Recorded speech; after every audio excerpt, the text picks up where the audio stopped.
All schools will make use of knowledge. Each will interpret it, adapting it to its own interests. Pure and essential knowledge will never be entirely contained within any school, however, it will always be ready and available to the one who seeks it.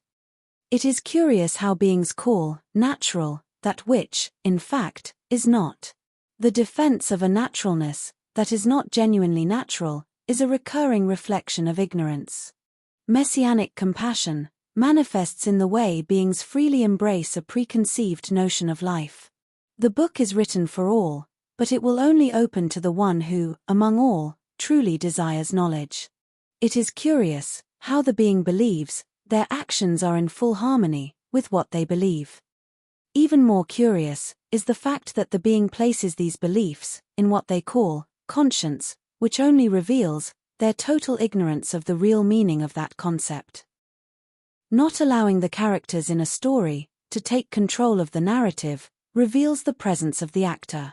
Taking the reins of one's own story is the task of the being. After all, it is the story they themselves created.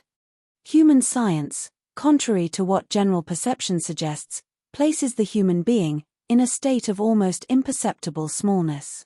Each law formulated as universal becomes, in fact, a delimitation, an effort to make only a portion of the universe intelligible. It is undeniable that a constructed law provides direction for research, innovation, and the way much of humanity conducts its existence. It is also undeniable that every applied law establishes a new limit to human direction. A law, when established, presupposes a truth, but this truth should be understood only as one among many possibilities, and not as something unquestionable. The understanding of the simple clashes with the complexity of human thought. This complexity, in turn, is a clever artifice of the intelligence of creation, used to ensure that answers do not confront creation itself, nor expose it to questioning. Finally, in the absence of deeper understanding or more consistent explanations, concepts such as universal energy arise, attempting to name that which permeates everything, and presenting itself as the invisible foundation of all existence. The intelligence of creation uses schools to transmit and form masters, those who become skilled in applying and teaching these concepts to others.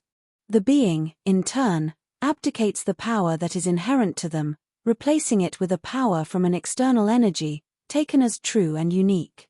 Belief may be acceptable as an imposed role, but it will never replace the power of the being, nor the being who, in their essence, is the being itself.